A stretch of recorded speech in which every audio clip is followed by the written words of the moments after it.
A heartless billionaire secretly had an affair while his wife was pregnant. He could not have imagined that his actions would later force him to sell his company. The crystal chandeliers overhead refracted light onto the gold-drenched walls of the ballroom, their glow illuminating the crowd of the city's elite. Laughter and the hum of subdued conversations floated in the air like smoke, swirling among the champagne flutes and glittering sequins. Jack Watkins stood near the grand piano, his tailored tuxedo cutting a striking figure against the opulence of the gala. His hand rested lightly on a crystal glass of scotch, more a prop than a drink. He knew his presence alone carried weight in this room. "Jack, another stunning acquisition last quarter," a grey-haired man said, clapping him on the shoulder. "You possess a rare talent." Jack smirked, the kind of practiced expression that hinted at humility but radiated self-assurance. "Hardly that, Martin. Just good timing and a lot of long nights." The older man chuckled, clearly charmed. "Don't be modest. You've turned Watkins Global into an empire." People should be taking notes. As Martin drifted into another conversation, Jack scanned the room, his sharp blue eyes noting every power broker, every move. He excelled at this game, spotting alliances, vulnerabilities, and opportunities. But tonight, his gaze lingered on a woman across the room.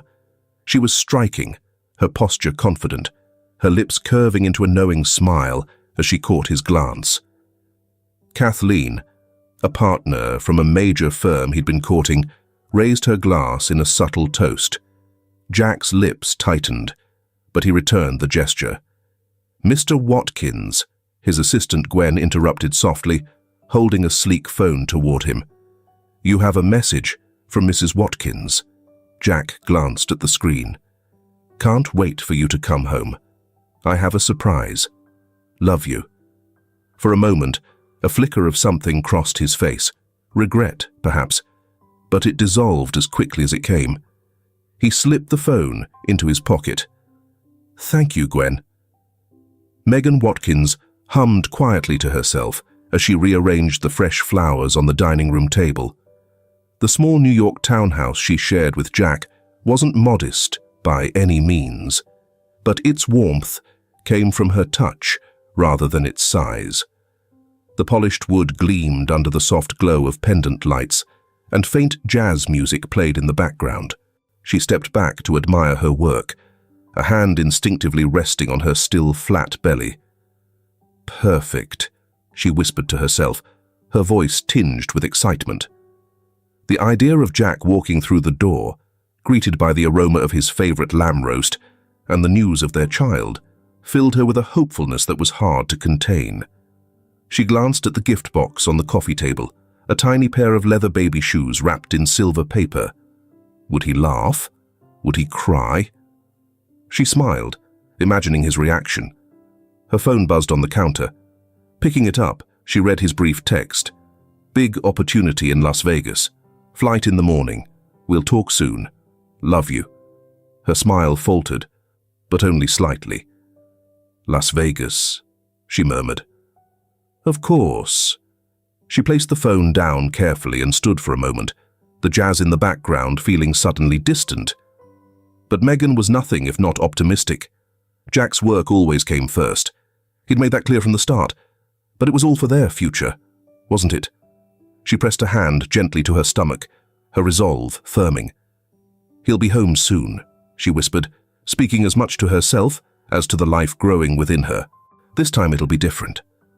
Jack leaned back in the sleek leather seat of his town car as it wound through Manhattan's streets.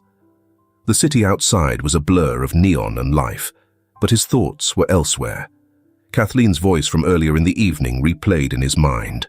Low, confident, a challenge in every word. "Las Vegas suits you," she'd said, her smile just shy of suggestive. Big deals, big stakes. And yet, Megan's message lingered just as persistently. Jack frowned, loosening his tie. His life had turned into a delicate equilibrium, frequently on the verge of collapse. At times, His ambition felt like a fire consuming everything in its path, even the parts of himself he once valued. But self-reflection was a dangerous luxury. His phone buzzed, breaking his thoughts. Kathleen's name lit up the screen. He hesitated only a second before answering. "Watkins?" he said curtly. "Ready to make Vegas unforgettable?" Her voice purred. He exhaled slowly, gazing out at the pulsing city lights. "I'll see you at the boardroom." As the call ended, Jack caught his reflection in the window. For a brief moment, the image seemed foreign, sharp, hollow, removed. Then the car pulled up to his penthouse, and the world's expectations resumed their relentless pull. Megan sat on the couch, the baby shoes in her lap, running her fingers over the soft leather. The house was quiet now, save for the ticking clock on the mantel. The roast sat untouched on the stove. She glanced at her phone one last time before turning off the lights. "He'll come back," she whispered into the darkness. "He always does." But even as she said it, a faint, unspoken doubt crept into her voice, a tension she couldn't quite shake. The neon glow of Las Vegas bled through the floor-to-ceiling windows, casting long shadows over the polished marble of the hotel bar.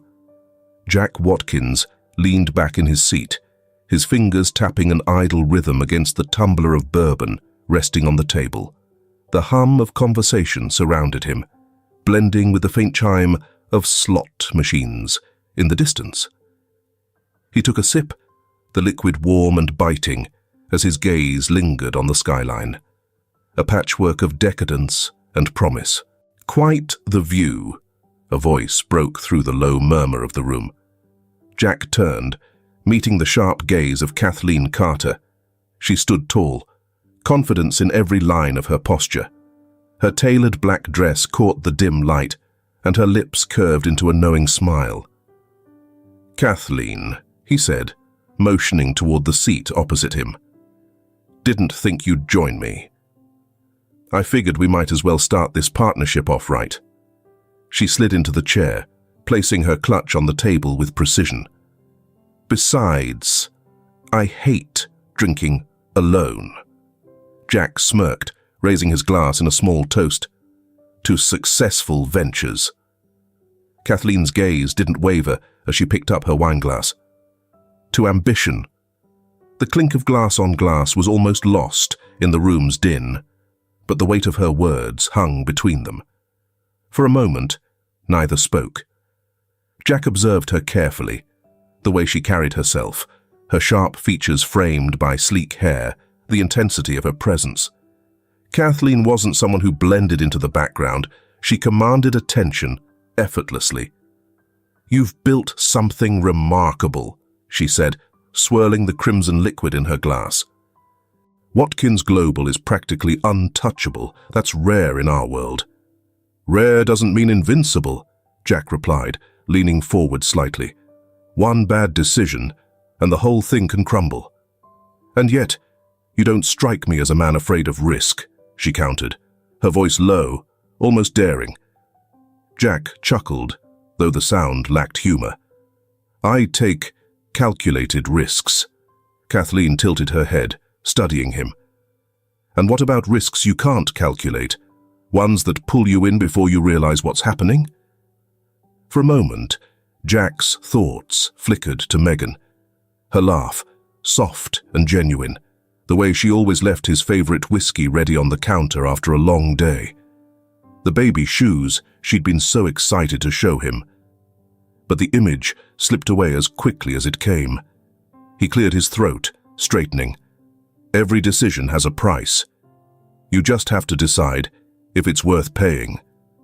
Kathleen's lips curved again, but this time the smile was sharper, edged with something he couldn't quite name. "Well, Jack, let's hope you choose wisely."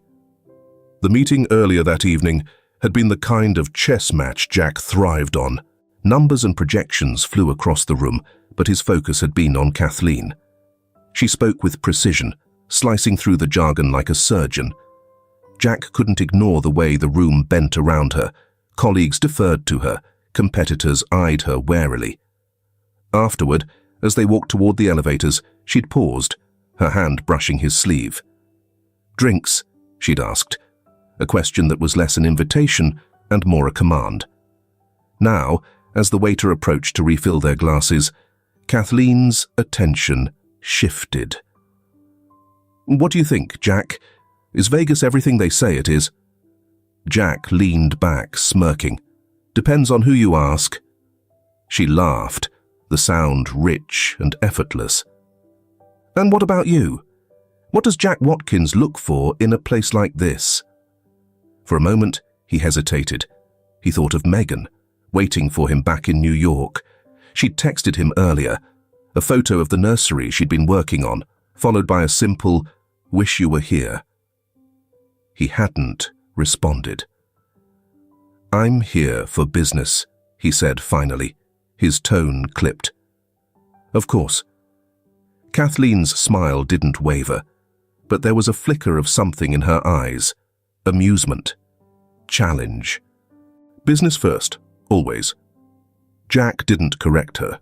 Instead, he took another sip of bourbon, the weight in his chest growing heavier.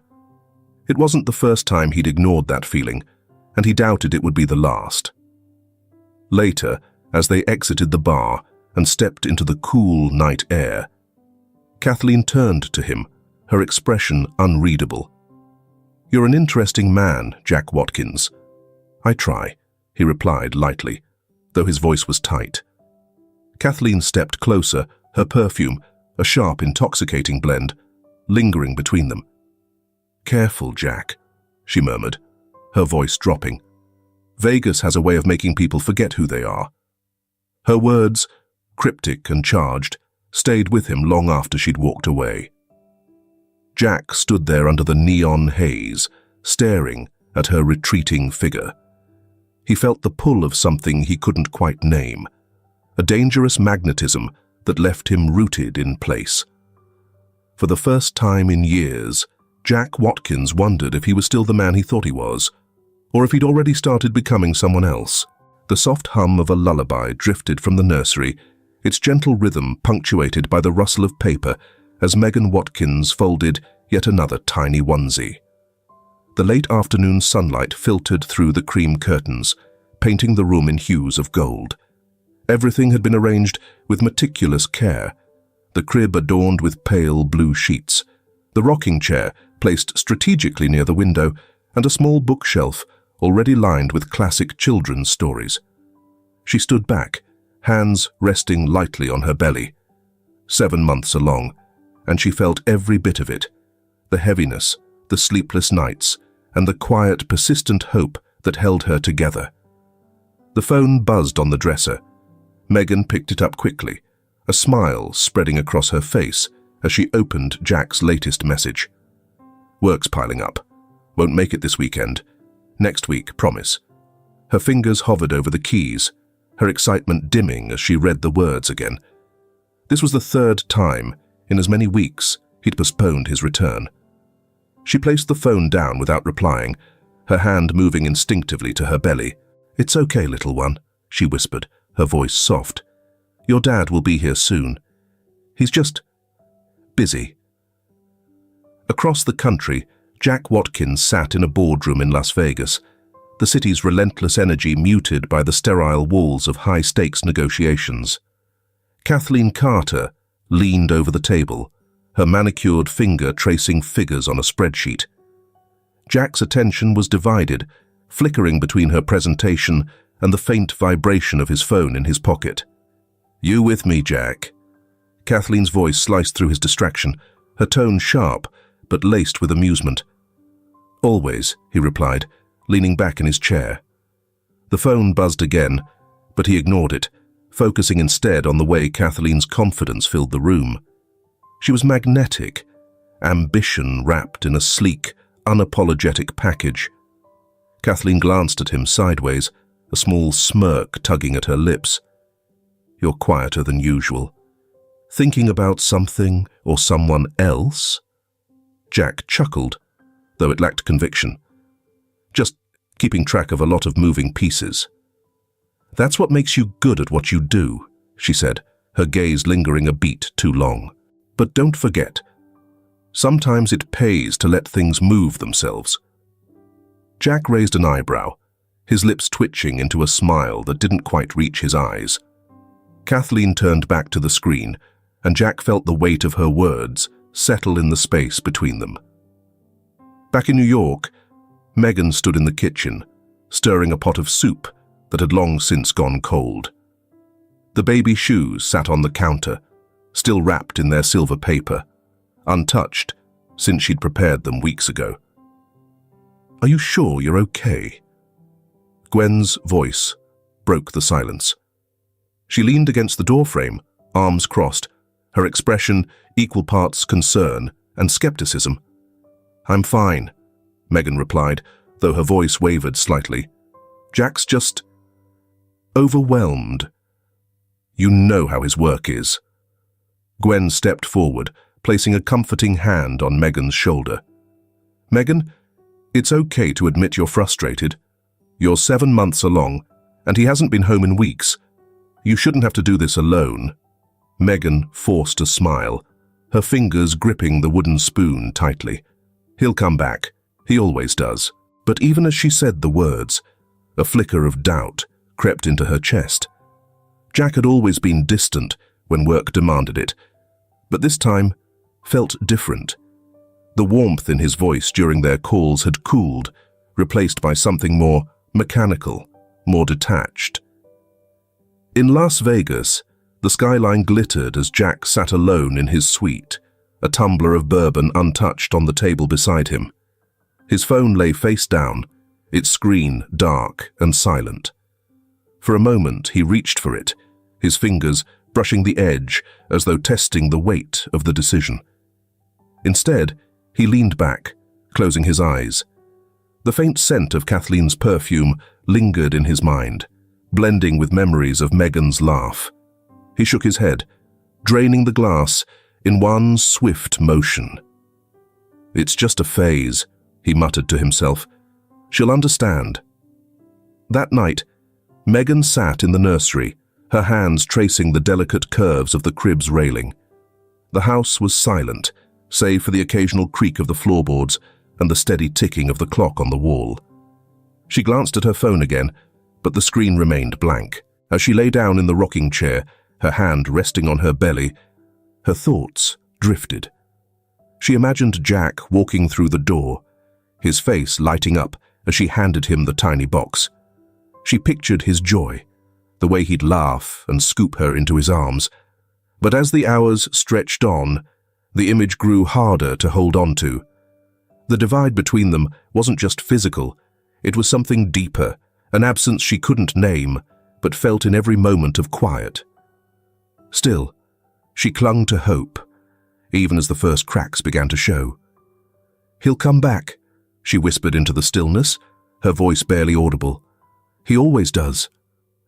The glass walls of Watkins Global's New York office shimmered under the midday sun, an imposing symbol of Jack Watkins' empire.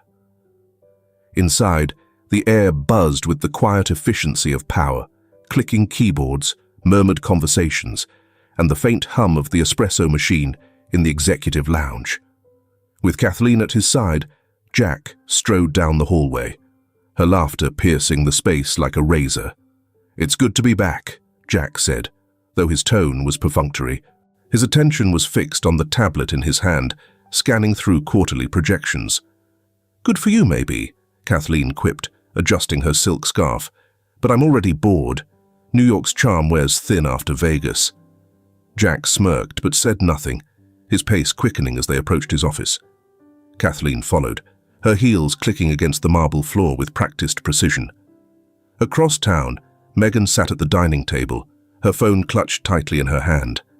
Gwen's voice buzzed in her ear. "He's back," Gwen said, her tone hesitant. "Landed this morning, straight to the office." Megan's heart lifted. She placed a hand on her belly, a soft smile tugging at her lips. "Thank you, Gwen. I'll surprise him." Gwen hesitated.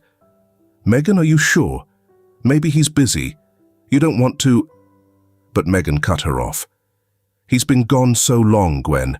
I need to see him. It'll be fine." She ended the call before Gwen could protest further. Her excitement outweighed her apprehension.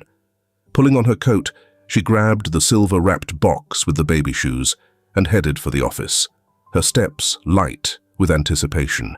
The elevator doors opened to Watkins Global's executive floor, and Megan stepped out, the polished marble reflecting her careful movements. She approached Jack's office, clutching the small gift in one hand while steadying her growing belly with the other.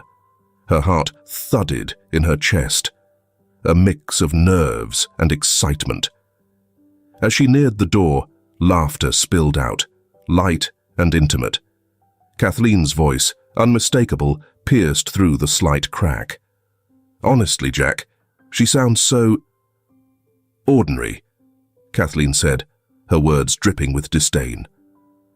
"She doesn't understand this world," Jack replied, his tone distant. "She never did. I don't think she ever wanted to." A rush of blood filled Megan's ears. She leaned closer, her breath catching as she peeked through the crack in the door. Kathleen perched on the edge of Jack's desk, her legs crossed, her smile coy and triumphant. Jack leaned back in his chair, his posture relaxed, as if this was the most natural scene in the world. "So why bother?" Kathleen pressed, her voice low, almost playful. "You've got bigger things ahead. You don't need distractions," Jack sighed. "It's complicated." Kathleen's laughter rang out again, sharp and mocking. "Complicated? Please, Jack, you're not tied down. Just let it go." The box slipped from Megan's grasp, landing with a soft thud on the carpeted hallway. Her knees buckled as she stumbled back, her breath catching in her throat. The pain in her chest was sharp, a physical manifestation of the betrayal unraveling before her. She turned and fled, her vision blurred by tears. The walls of the office seemed to close in, the sounds around her muffled. By the time she reached the elevator, her legs felt weak, and a sharp pain radiated from her abdomen. She pressed a hand to her belly, her breathing shallow. "Please, not now," she whispered, clutching the elevator railing as it descended. The world appeared to move slowly on the bustling Manhattan street. Megan staggered toward the curb, her body racked with pain. She reached out for support but missed, falling to her knees as a sharp, searing agony shot through her. A warm, wet sensation spread beneath her, and she realized, with dawning horror, what was happening. "Help!" a passerby called, rushing to her side. "Someone call an ambulance!" The world blurred as sirens wailed in the distance. Megan's vision faded, her thoughts consumed by a single plea. "My baby! Please, keep her safe." Megan opened her eyes to the fluorescent hum of the hospital room as the only sound to greet her. Her body felt heavy, every muscle aching as if she had experienced a storm. The sterile white ceiling above her blurred and sharpened in turns as her mind struggled to recall where she was and why.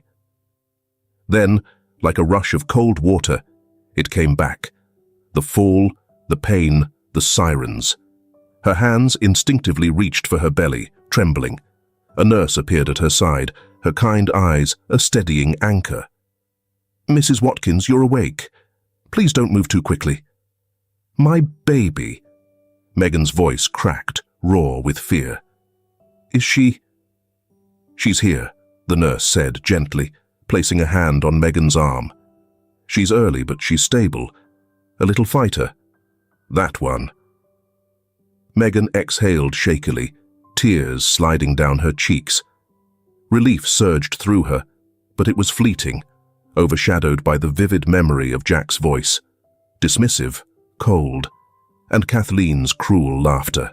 She pressed her hands to her face, as if to block the sound from echoing in her mind. The NICU was a symphony of soft beeps and muted voices. Tiny incubators lined the walls, each housing a fragile new life.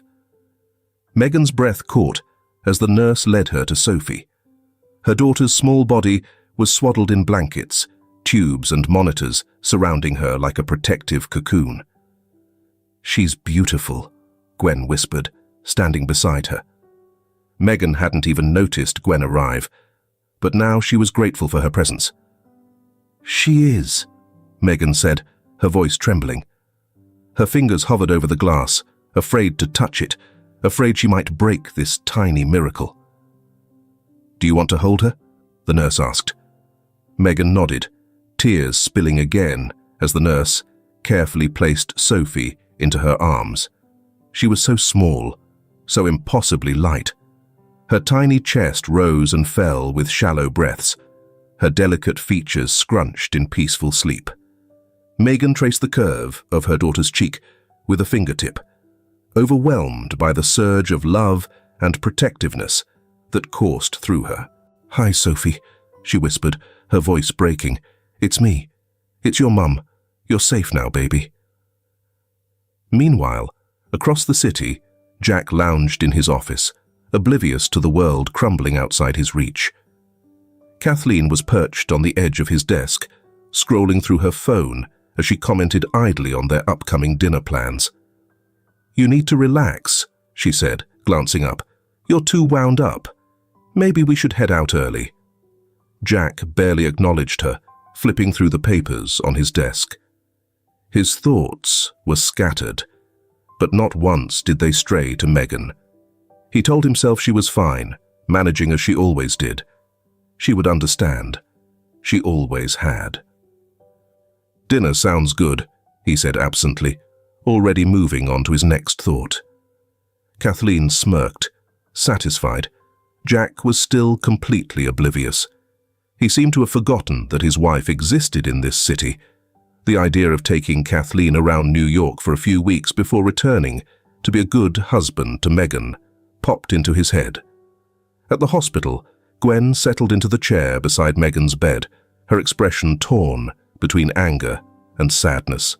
She had seen the devastation in Megan's eyes when she'd rushed into the hospital hours earlier, crumpled and broken. Now, watching her friend cradle Sophie, Gwen's resolve hardened. "You don't have to do this alone, you know," Gwen said softly. Megan looked up, her eyes red-rimmed but resolute. "I don't have a choice, Gwen. I can't let him near her." "Are you sure?" Gwen hesitated, her voice tinged with uncertainty. "He's still her father. Maybe—" "No." Megan's tone was firm, her grip on Sophie tightening. "He made his choice. He chose her. He doesn't get to hurt Sophie the way he hurt me." Gwen nodded, her expression fierce. "Then we'll make it work. Whatever you need, I'm here." Megan's lips trembled, her gratitude too deep for words. She looked down at Sophie, at her perfect little face, and felt the strength of her vow solidify. Whatever it took, she would keep Sophie safe. Jack would never know. The days turned into a blur of feedings, checkups, and cautious optimism. Sophie gained strength, though her path was far from easy. The doctors spoke in measured tones, emphasizing the challenges ahead, but Megan refused to falter. She devoted her entire being to her daughter's care, relying on Gwen when her own resources ran out.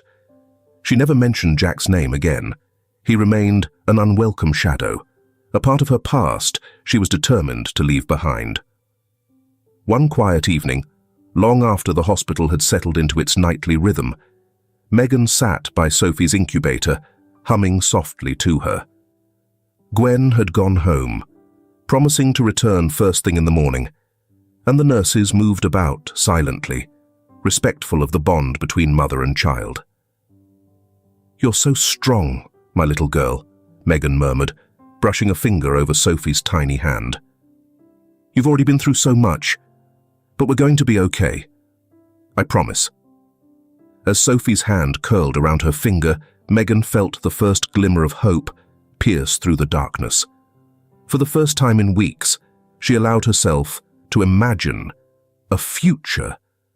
Not the one she had dreamed of, but one where she and Sophie would build something new, something unshakable. She kissed her daughter's forehead, her heart swelling with a love so fierce it left no room for regret. "It's just us now," she whispered, "and that's enough." 2 weeks after leaving the hospital, Megan sat at the small kitchen table in her apartment. The sun streamed through the windows, glinting off the edges of Sophie's bassinet nearby. Her daughter slept soundly, her tiny chest rising and falling in a soothing rhythm. Megan traced the outline of her phone with trembling fingers, her resolve wavering.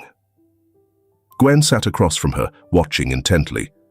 "You don't have to do this today," she said gently. Megan shook her head, her jaw tightening. "I have to, Gwen. I can't let this hang over me anymore."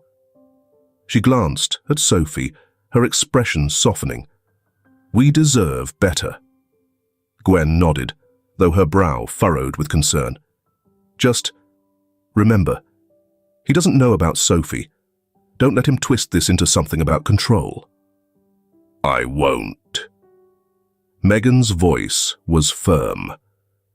She picked up the phone, her thumb hovering over Jack's name. After a moment's hesitation, she pressed call. At Watkins Global, Jack leaned back in his chair, the city skyline sprawling behind him. His desk was immaculate, save for a neat stack of contracts awaiting his signature. Kathleen's voice filtered in from the other side of the room as she scrolled through a travel itinerary. "Jack, we should do Milan next," she mused. "The winter collections are coming up, and the deals there are—" She trailed off as Jack held up a hand, his phone buzzing. "Megan," he muttered, his brow furrowing as he answered. "Megan, I wasn't expecting. I want a divorce." Her words were calm, yet they had the force of a slap. Jack sat up straight, the tension in his body visible even through the phone. "What are you talking about? Why now?" "You know why," she replied, her voice steady but cold. "I know about Kathleen. I know everything, Jack." Jack exhaled sharply, running a hand through his hair. "Megan, listen. I never meant—" "Don't," she cut him off. "You made your choices, Jack. I'm making mine." He hesitated, his gaze drifting to the floor. "Look, I know things have been strained, but this doesn't have to be the end. We can—" "No, we can't." Megan's voice wavered slightly, but she quickly steadied herself. "I've spent too much time waiting, hoping things would change. They won't. I need to move on. And so do you." Jack fell silent, the weight of her words pressing against him. He glanced at Kathleen, who had stopped scrolling and was now watching him with an arched brow. He felt the first flicker of doubt, a crack in the image of control he'd built around himself. "Fine," he said at last, his tone clipped. "If that's what you want, it is." Megan's voice was quiet now, almost resigned. "I'll have the papers sent over." The line clicked, leaving Jack staring at the screen. Kathleen approached, resting a hand on his shoulder. "Rough call?" He shrugged her off, his expression unreadable. "Just business," he muttered, though the unease in his chest lingered long after the conversation ended. Back at the apartment, Megan set the phone down, her shoulders slumping. Tears welled in her eyes, but she didn't let them fall. Instead, she turned to Gwen, who immediately wrapped her in a reassuring hug. "It's done," Megan whispered, her voice breaking. "It's really done." "You did the right thing," Gwen said softly, pulling back to look her in the eyes. "You're free now. You can focus on Sophie and yourself." Megan nodded, brushing away the stray tear that escaped. "It's time to move forward." That evening, Jack sat alone in his penthouse, a glass of scotch in hand. The city lights flickered through the windows, casting long shadows across the room. Kathleen had left hours ago, citing an early meeting the next day, leaving Jack to his thoughts. His mind drifted to Megan, to the finality in her voice. He had expected anger, perhaps even a fight, but her calm, measured resolve had unsettled him in a way he couldn't articulate. For years, he had justified his choices, his ambition, his distance, his affair, as necessary sacrifices. But now, as he stared at the empty glass in his hand, those justifications felt hollow. The weight of his decisions pressed against him, heavy and relentless. Megan started reconstructing her life the following day. With Gwen's help, she organized Sophie's medical appointments, balanced bills, and started mapping out a future for them. Each day was a challenge. But with Sophie's tiny hand in hers, she found the strength to keep going. Megan glanced at the divorce papers resting on the counter, ready to be sent off. She thought of Jack, of the life they had shared, and of the woman she had been when she first fell in love with him. That woman was gone, replaced by someone stronger, someone who had weathered heartbreak and come out the other side. As she looked at Sophie, sleeping peacefully in her crib, Megan felt a flicker of hope. It wasn't the life she had imagined, but it was theirs. And for the first time in a long while, that felt like enough. Do you think Jack's actions are forgivable? If so, leave a comment saying Rose.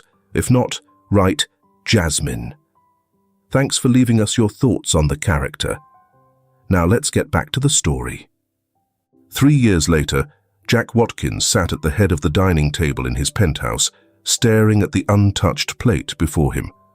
The view of New York City sprawled out behind him, vibrant and alive, but it felt like a backdrop to a life that no longer fit.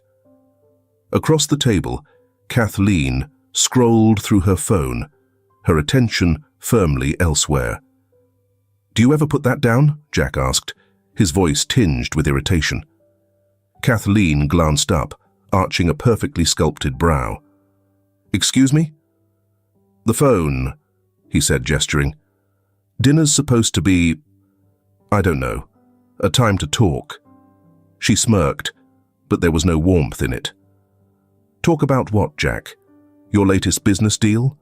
Or how many clients you've charmed this week?" His jaw tightened. "Never mind." The silence between them stretched, heavy and uncomfortable. Kathleen resumed scrolling, her disinterest palpable. Jack pushed his chair back abruptly, the screech of the legs against the floor startling her. "Where are you going?" she asked, her tone more annoyed than concerned. "Out," he replied curtly, grabbing his coat. "Don't wait up." The crisp autumn air stung Jack's face as he walked aimlessly through the city streets. He didn't have a destination, just a need to escape the stifling atmosphere of his home. Or was it his life? He shoved his hands into his pockets, his thoughts drifting to Megan. He hadn't thought about her in weeks, but now, as the chill bit through his coat, the memory of her warmth surfaced. She had been the opposite of Kathleen, grounded, kind, and steady. He hadn't appreciated it then.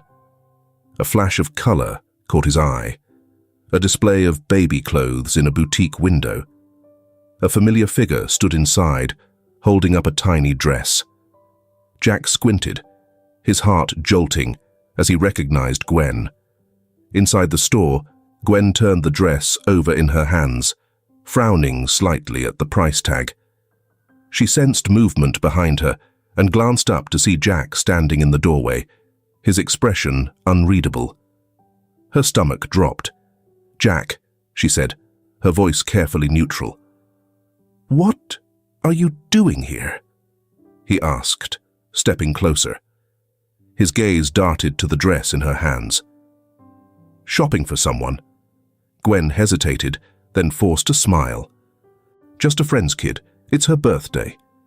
Jack studied her, his eyes narrowing. "Since when do you have friends with toddlers?" Gwen's laugh was tight. "People move on, Jack. They build lives." His jaw tightened. "Does this have anything to do with Megan?" Gwen's mask faltered for a fraction of a second. but it was enough. Jack's eyes darkened, suspicion blooming. "Where is she?" he demanded. "Jack, don't," Gwen said firmly. "It's none of your business." But he was already moving past her, out the door, and onto the street. He followed Gwen at a distance as she made her way to a modest brownstone on a quiet block. Jack's pulse quickened as he saw her knock, and the door opened to reveal Megan. Megan's face was thinner, her features sharper with the weight of the past 3 years, but she looked radiant as she smiled and stepped aside to let Gwen in. A small, dark-haired girl darted into view, clutching a stuffed bear. Jack froze, his breath catching. The child looked up at Gwen, her bright eyes sparkling with laughter as she twirled in a too-big sweater. His mind reeled, piecing together what should have been obvious: the girl, the timing, the familiarity in her features. She's mine. The doorbell rang sharply, interrupting the quiet hum of conversation inside. Megan's smile faltered as she went to answer it. When she opened the door, the sight of Jack on her stoop stole the air from her lungs. "What are you doing here?" she asked, her voice low and trembling. Jack's gaze bore into hers. "Is she mine?" Megan's heart plummeted. She stepped outside, pulling the door shut behind her. "Go away, Jack." "Don't do that," he said, his voice raw. "Don't lie to me. I deserve to know." "You deserve nothing," Megan snapped. "You walked away. You made your choice." "I didn't know." Jack's voice rose, then softened. "I didn't know, Megan. If I had..." "It wouldn't have mattered," she said coldly. "You were too busy with Kathleen to notice your family falling apart." Before Jack could respond, a small cry came from inside. Megan turned just as Sophie's voice called out, "Mommy!" The door creaked open, and Sophie appeared, clutching her bear. Her face was pale, her steps unsteady. Megan rushed to her side, panic flooding her veins. "Sophie," she whispered, her hand brushing the girl's forehead. Sophie swayed, her knees buckling. "Call an ambulance," Megan cried, scooping Sophie into her arms. Jack fumbled for his phone, his hands trembling as he dialed.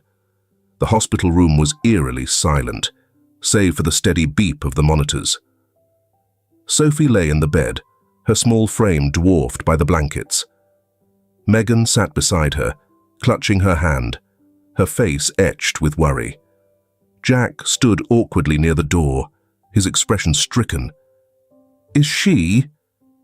"She'll be fine," Megan said, not looking at him. Her voice was icy. "Thanks to the doctors, not you." Jack flinched. "Megan, Don't," she snapped, finally meeting his gaze. Her eyes burned with fury and exhaustion. "Just leave us alone." For the first time in years, Jack felt utterly powerless. He wanted to speak, to apologize, but the weight of his choices pressed him into silence. He nodded slowly, his throat tight, and turned to leave. As the door closed behind him, Megan exhaled shakily, her focus returning to Sophie. She brushed a strand of hair from her daughter's face, her resolve hardening. "You're safe," she whispered. "I won't let him hurt you. Never again." The low hum of the hospital monitors filled the room, their rhythmic beeping the only indication of time passing. Sophie's small chest rose and fell under the weight of the oxygen mask, her pale skin a stark contrast against the stark white hospital sheets.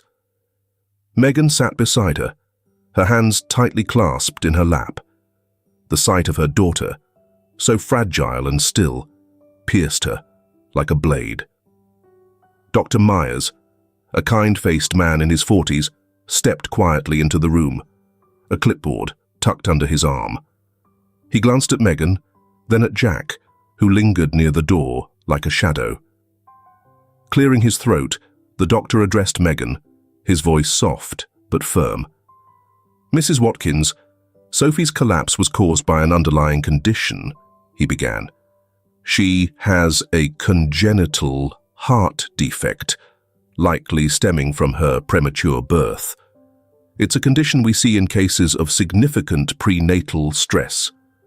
Megan's hands clenched tightly, her knuckles turning white. She knew this moment would come, knew there would be consequences to those harrowing months when her world fell apart. But hearing it spoken aloud made it unbearable. "Is she—" Megan's voice cracked, but she forced herself to continue. "Is she going to be okay?" Dr. Myers nodded gently. "With proper treatment and monitoring, there's every reason to believe she'll live a full life, but she'll need surgery soon to address the issue." Megan nodded numbly, her mind racing. Surgery, recovery, medical bills. The weight of it pressed down on her, but she refused to let it show. Sophie needed her to be strong. Jack stepped forward, his face ashen. "Doctor," he said, his voice hoarse, "can I ask, how severe is this condition? Is there anything I can do?" Dr. Myers glanced between them, his expression carefully neutral. The condition was exacerbated by the circumstances of her birth. Stress, especially in the later stages of pregnancy, can have profound effects on a developing child's heart. Megan flinched, the words landing like blows. Jack looked at her, his eyes wide with realization. "Megan," he began, stepping closer. "Don't," she interrupted sharply, rising from her chair. Her voice was steady, but her hands shook at her sides. "Don't you dare." Jack hesitated, but the guilt in his eyes was unmistakable. "I didn't know, Megan. If you had known." Her voice rose, each word laced with anger and anguish. "What would you have done, Jack? You would have stayed. You would have cared.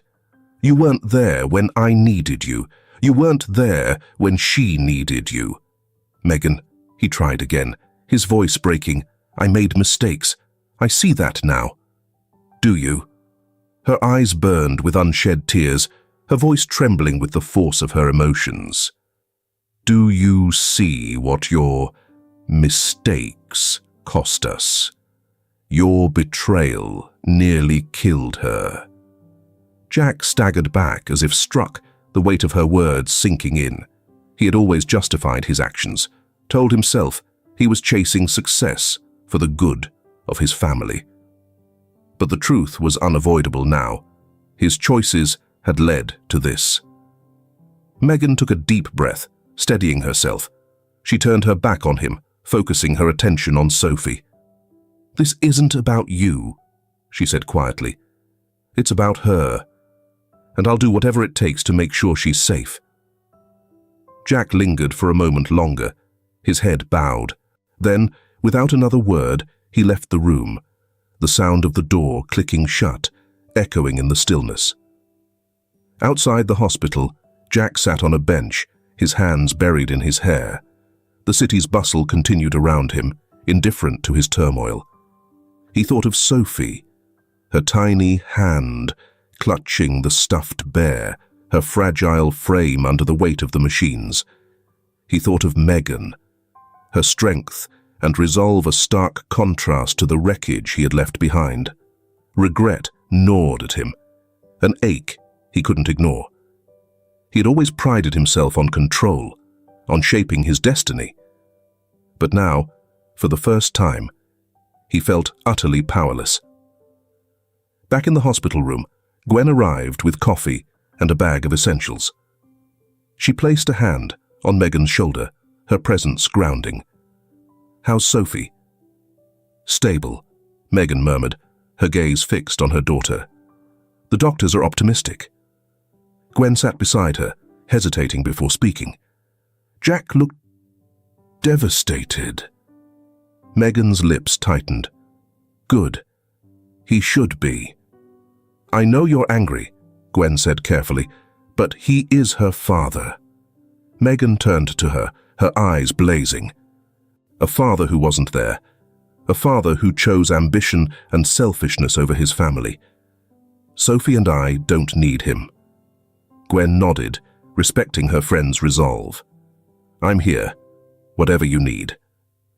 Megan smiled faintly, her gratitude unspoken but deeply felt.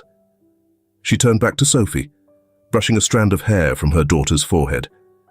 "You're my world," she whispered, "and I'll never let anyone hurt you again." In the quiet of the hospital room, surrounded by the steady beeps of the monitors, Megan made a silent vow. No matter the cost, she would protect Sophie.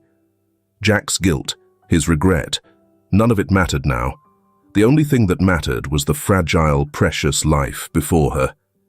Jack Watkins sat in his corner office, the once stunning view of Manhattan, now a distant blur.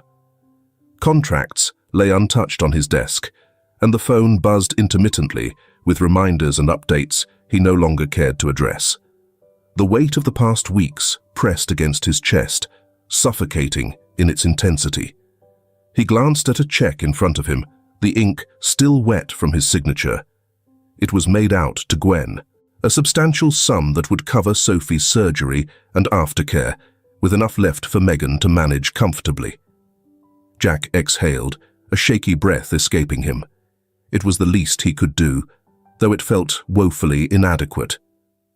When Gwen arrived, she looked at him warily, the exhaustion in her eyes mirroring his own. He slid the envelope across the desk without a word. "What's this?" she asked, though her tone suggested she already knew. "For Sophie," Jack replied simply. His voice was rough, stripped of its usual confidence. "Megan can't know it's from me. Just tell her it's from a charity or an anonymous donor." Gwen studied him for a long moment before nodding. "She won't know. But this doesn't absolve you, Jack. Money doesn't fix everything." "I'm not trying to fix everything," he said quietly. "I just want her to have a chance." When Kathleen stormed into his office later that afternoon, her fury was a palpable force. She slammed the door behind her, her heels clicking sharply against the floor as she crossed the room. "Is it true?" she demanded, tossing a printed email onto his desk. "You're selling Watkins Global?" Jack leaned back in his chair, his expression calm but distant. "Yes." Kathleen's laugh was sharp, almost hysterical. "You've lost your mind. Do you have any idea what you're throwing away? Everything we've built, everything I've built," Jack interrupted, his voice cold. "This isn't up for discussion, Kathleen." His unexpected dismissal left her stunned. "You can't be serious," she finally said, her tone shifting to incredulous disbelief. "You're really going to throw it all away? For what? Some misplaced guilt?" Jack stood, his imposing frame towering over her. "I'm done, Kathleen. Done with the deals, the facades, and this..." He gestured around the opulent office. "This empty life." Kathleen scoffed, crossing her arms. "You're pathetic. You think walking away will make you a better man? Newsflash, Jack, it won't." He didn't flinch, her words sliding off him like water on glass. "It's not about being a better man," he said. "It's about doing something meaningful." Kathleen stared at him, her face a mask of fury and disbelief. "Fine," she snapped. "Go ahead, sell your empire and assume the role of a martyr, but don't expect me to stick around for your pity parade." "I wasn't planning to," Jack replied coolly. Her heels clicked angrily against the floor as she stormed out, slamming the door behind her. Jack sank back into his chair, the tension in his body easing slightly. For the first time in years, he felt a glimmer of clarity. 2 months later, Jack stepped off a small plane onto the tarmac of a modest airfield in Breckenridge, Colorado. The fresh mountain air soothed him, promising a fresh start. He adjusted the strap of the duffel bag slung over his shoulder and took in the snow-capped peaks surrounding the town. Breckenridge wasn't the sort of place Jack Watkins had ever envisioned himself. Breckenridge's quiet charm and unassuming simplicity stood in stark contrast to the competitive glamour of New York. But that was precisely why he had chosen it. Over the following weeks, Jack threw himself into his new life. He joined a local non-profit that provided housing and education for underprivileged families, trading his tailored suits for jeans and work boots. He spent his days hauling lumber, painting walls, and tutoring kids in math, tasks that left him physically exhausted, but strangely fulfilled. The townspeople were wary of him at first, his polished demeanor clashing with their rugged, easygoing nature. However, Jack's unwavering commitment to making a positive impact gradually won them over. He listened more than he spoke, learning the names and stories of those he worked alongside. One evening, as he sat on the porch of his modest cabin, the sky painted in shades of pink and orange, Jack pulled out a notebook. He flipped through its blank pages before settling on one near the middle. With slow, deliberate strokes, he began to write. "Dear Megan, I know this letter may never reach you, but there are things I need to say. Even if you'll never read them. I'm sorry. For everything. For the pain I caused. For the things I didn't see when they were right in front of me. For not being there when you needed me most. I've sold the company. It doesn't matter anymore. None of it ever did. Not in the way you and Sophie do. I've started over. I'm not asking for your forgiveness, and I don't expect it, but I want you to know that I'm trying. Every day, I'm trying. Sophie deserves the world, and so do you. I hope this new life I'm building will make me someone she could someday be proud of. Someone you could have been proud of. Take care of her and yourself." Jack folded the letter carefully, slipping it into an envelope. He didn't know if he'd ever send it, but writing it had brought him a strange sense of peace. As the sun dipped below the horizon, Jack leaned back in his chair, the cool mountain air wrapping around him. For the first time in years, he felt a flicker of hope, not for redemption, but for something simpler, the chance to rebuild. Megan's mornings followed a quiet rhythm now, the soft sounds of Sophie humming to herself in the other room, the clatter of dishes in the sink, the warm sunlight streaming through the curtains. It all brought a fragile peace. 3 years of rebuilding had left Megan stronger, though scars remained beneath the surface, a constant reminder of what she'd endured. Sophie, now 4 years old, burst into the kitchen, clutching a crayon drawing. "Look, Mummy," she chirped, her face glowing with pride. The picture was of the two of them holding hands beneath a large, lopsided sun. "It's beautiful," Megan said, pulling Sophie into her lap and kissing her forehead. "I'll put it on the fridge with the others." The sound of the mail slot clinking interrupted their moment. Megan shifted Sophie off her lap and went to the door, scooping up a small stack of envelopes. Most were bills and the usual advertisements, but one envelope stood out, plain, unmarked, addressed to her in neat handwriting she hadn't seen in years. Her breath caught. She recognized it immediately. "Mommy?" Sophie asked, tilting her head. "What is it?" Megan forced a smile. "Just a letter, sweetheart. Why don't you color me another picture while I look at this?" Sophie nodded eagerly and returned to her crayons, humming once more.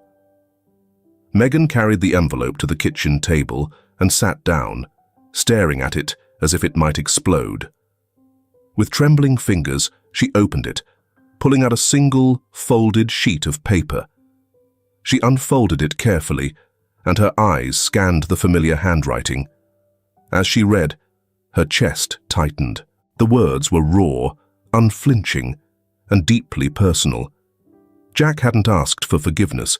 He hadn't even suggested he deserved it, but his regret was palpable, woven through every sentence. Megan set the letter down, her fingers brushing the edges. She closed her eyes, letting the emotions wash over her. Anger, sadness, relief. They mingled together in a confusing, bittersweet mix. "Mummy?" Sophie's small voice broke through her thoughts. She stood by the table, holding another drawing, her wide eyes full of curiosity. "Are you okay?" Megan blinked back the tears threatening to spill and pulled Sophie into her lap. "I'm okay, baby," she said softly, holding her daughter close. "Sometimes grown-ups just think about old things." "Like memories?" Sophie asked, tilting her head. Megan smiled faintly. "Yes, like memories." That evening, after Sophie had fallen asleep, Megan sat alone in the living room, the letter still on the table before her. She sipped her tea, the warmth grounding her as she reflected on the man Jack had been and the man he seemed to be trying to become. It didn't erase what he had done or undo the pain he had caused, but for the first time in years, she felt a strange sense of closure. Not forgiveness, exactly. She wasn't ready for that. But the letter made her wonder if Jack's path, separate from hers, might finally lead him to something better. She picked up the letter again, rereading the final lines. "Sophie deserves the world, and so do you. I hope this new life I'm building will make me someone she could someday be proud of." Someone you could have been proud of. A single tear escaped, rolling down her cheek. She wiped it away quickly, as if shedding it would also shed the weight of the past. Megan folded the letter carefully and placed it in a small box on the mantel. It joined a collection of mementos she had kept for Sophie. Baby pictures, her first shoes, a lock of hair from her first haircut.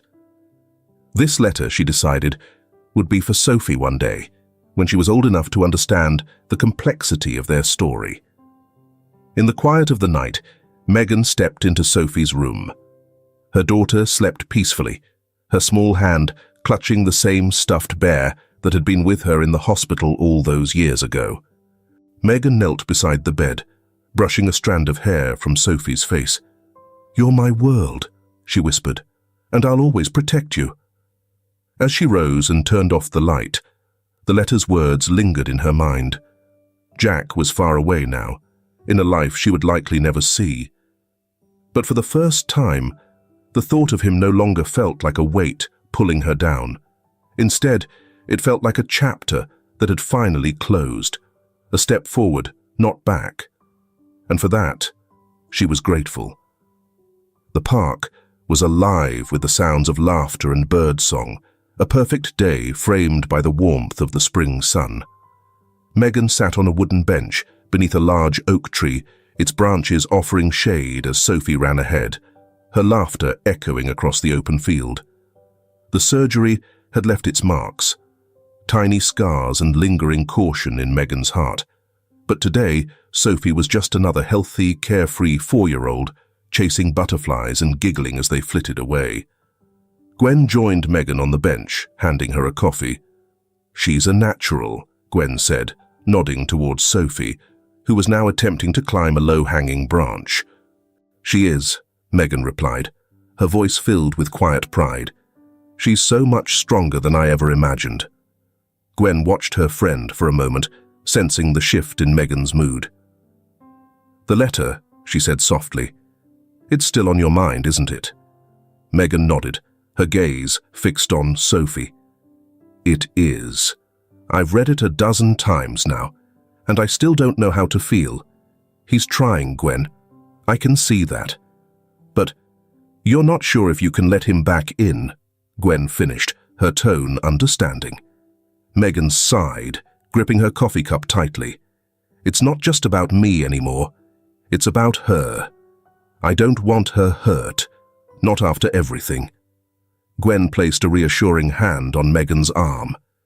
"You've done an incredible job protecting her, Megan.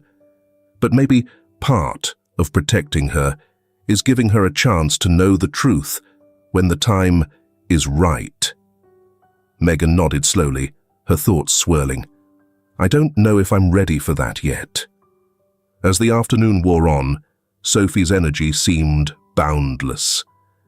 She darted from the swings to the sandbox, her joy infectious. Megan found herself smiling despite the weight of her thoughts. Watching Sophie reminded her of the resilience they had both found in each other, a bond forged through pain but strengthened by love. At one point, Sophie ran up to Megan, clutching a small bouquet of dandelions. "For you, Mommy," she exclaimed, beaming. Megan took the flowers, her heart swelling. "Thank you, sweetheart. They're beautiful." Sophie climbed onto the bench beside her, resting her head against Megan's shoulder. "Mommy, when I grow up, can I be strong like you?" Megan blinked back tears, wrapping an arm around her daughter. "You're already strong, Sophie. Stronger than I ever was." Sophie's eyes sparkled as she looked up at her mother. "Really?" "Really," Megan said, kissing her forehead. "And you're going to do amazing things. I just know it." Later that evening, as the sun dipped below the horizon, Megan tucked Sophie into bed. The little girl was already half asleep, her small hand gripping the bear she'd had since birth. Megan lingered for a moment, smoothing the blanket over her and brushing a stray curl from her forehead.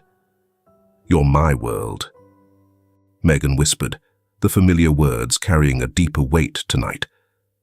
"And I'll always protect you." Back in the living room, Megan sat by the window, the box of mementos resting on her lap. She opened it carefully, her fingers brushing over the contents until they found Jack's letter.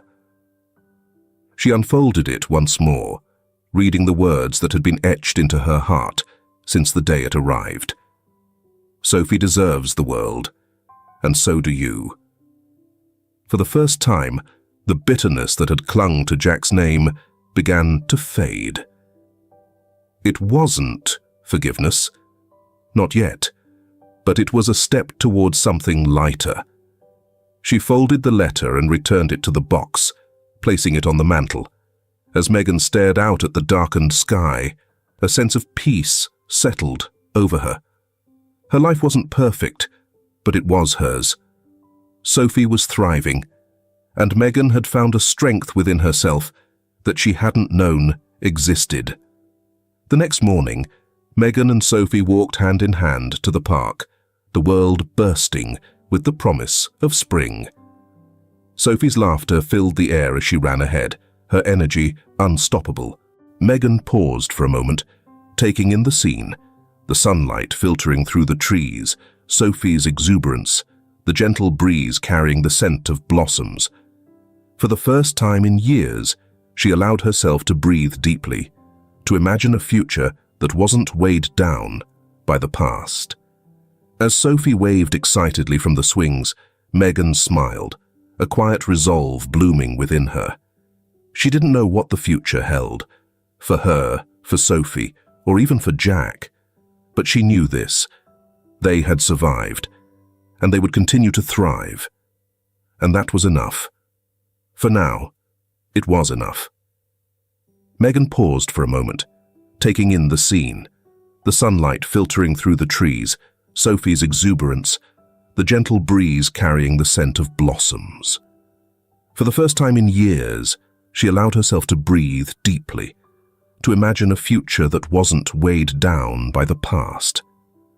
As Sophie waved excitedly from the swings, Megan smiled, a quiet resolve blooming within her. She didn't know what the future held, for her, for Sophie, or even for Jack. But she knew this. They had survived, and they would continue to thrive. And that was enough. For now, it was enough.